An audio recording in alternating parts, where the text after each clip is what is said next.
Honolulu, Hurricane Lane barreled toward Hawaii on Friday, dumping torrential rains that caused flooding on the Big Island as people stocked up on supplies and piled sandbags to shield oceanfront businesses against the increasingly violent surf. The Category 2 storm was expected to turn west on Saturday before reaching the islands and skirting Oahu, the state's most populated island. Even without making a direct hit, the system threatened to bring a huge storm surge, high wind and heavy rain, forecasters said. There's a lot of uncertainty in this forecast, warned Federal Emergency Management Administrator Brock Long, explaining that the rain would continue for the next 2 to 3 days. We hope all citizens are heeding the warning that local officials are putting out. On Oahu, gusts rattled windows and roofs in Honolulu's hillside neighborhood of Nuuanu overnight and scattered tree branches, palm fronds and at least one electrical line across roadways. A brush fire on the island of Maui forced the relocation of a hurricane shelter in Lahaina as nearby residents were evacuated. Maui fire officials say the fire jumped a highway and was approaching a gas station. The flames spread to 300 acres, 121 hectares, and a woman who was burned in the hands and legs was flown to Honolulu, Maui County spokesman Rod Antoni said.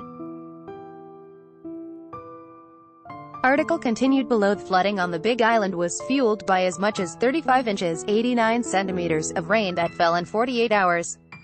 National Weather Service meteorologist Chevy Chevalier described flooding on the Big Island as catastrophic. Read more. WestJet cancels Hawaii flights due to Hurricane Lane. Hurricane Lane downgraded as it shifts closer to Hawaii. The world has never seen a Category 6 hurricane, but the day may be coming. The Outrigger Reef Resort takes precautions in preparation for the approaching Hurricane Lane by placing sandbags at beachside entrances to the hotel on Thursday, August 23. Hurricane Lane was downgraded to a Category 3 on Thursday, but the storm's slow motion threatened Hawaii with days of rain. Parts of the Big Island were soaked with more than a foot of rain Thursday. Ronan Zilberman, AFP, Getty Images. The sponge is full, he said Friday. There's nowhere for the water to go except to pond up and flood these areas. At 5 a.m., the center of the hurricane was about 200 miles, 320 kilometers, south of Honolulu.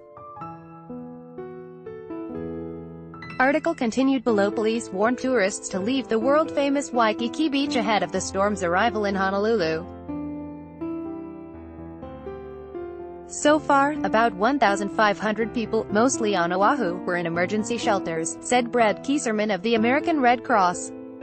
Emergency crews rescued 5 California tourists from a home they were renting in Hilo after a nearby gulch overflowed and flooded the house on the Big Island.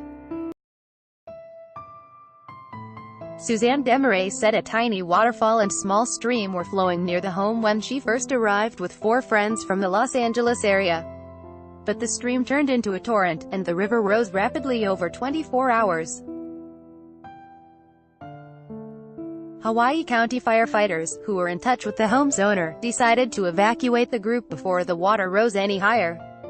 They floated the 5 out on their backs, Desmarais said. It was quite an experience because we weren't planning to have a hurricane during our vacation time, Desmarais said.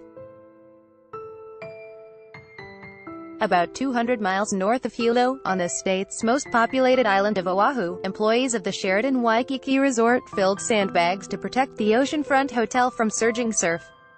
Stores along Waikiki's glitzy Kalakaua Avenue stacked sandbags along the bottom of their glass windows to prepare for flash flooding. Police on loudspeakers told surfers and swimmers to get out of the water, saying the beach would be closed until further notice. Marriott Resort Waikiki Beach in Honolulu designated a ballroom on the 3rd floor as a shelter for guests and began removing lounge chairs from around the pool and bar area. At the Hilton Hawaiian Village, guest Elizabeth Brinson said hotel staff left a notice that rooms will still have water and phone service, and a backup generator would power 1 elevator per building in the event of an electrical outage. Brinson, a native of the United Kingdom now living in Denver, said many shops were closed, and those still open were frantic with people buying food, beer and water to take back to their rooms. We knew it was coming. So I tried to just cram as much as I could into the last few days in anticipation so we could cross things off of our list, said Brinson, who is used to hurricanes after living in Florida. United Airlines canceled its Friday flights to and from Maui. The airline added 2 more flights from Honolulu to San Francisco on Thursday to help transport people off the islands. Hawaiian Airlines canceled all Friday flights by its commuter carrier, Ohana by Hawaiian. The biggest hotels were confident they could keep their guests safe as long as they stay inside, said Mufi Hanman, CEO of Hawaii Tourism and Lodging Association. The only concern is those that venture outside of the properties, that would like to hike on a day like this or who would like to still go into the ocean and see what it's like to take a swim or surf in these kind of waters, Hanman said. The Central Pacific gets fewer hurricanes than other regions, with about only 4 or 5 named storms a year. Hawaii rarely gets hit. The last major storm to hit was Iniki in 1992. Others have come close in recent years. The Federal Emergency Management Agency moved several container ships packed with food, water, generators and other supplies into the region ahead of Hurricane Hector, which skirted past the islands more than a week ago, Long said. Warehouses were double-stocked with emergency supplies, and federal officials were working with grocers to ensure stores would have enough food.